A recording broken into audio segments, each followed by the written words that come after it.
Badakizue, aste hauetan pobreziari buruzko proiektua lantzen ari garela, eta mundu solidarioagoa baten bila gabiltzala.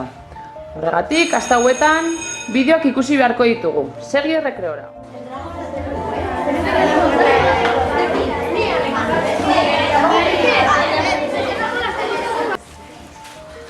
Gaur ere bokatare gaur.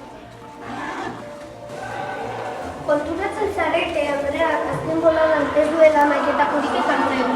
Bai, egia da, eta gainera, nire gurasoak langabezian daude. Ze pena, ez?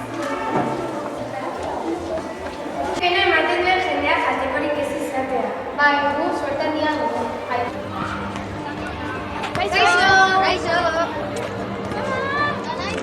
Jo, Andrea, ze azkari alduzun bokata, ez? Ez, horrez nuen bokata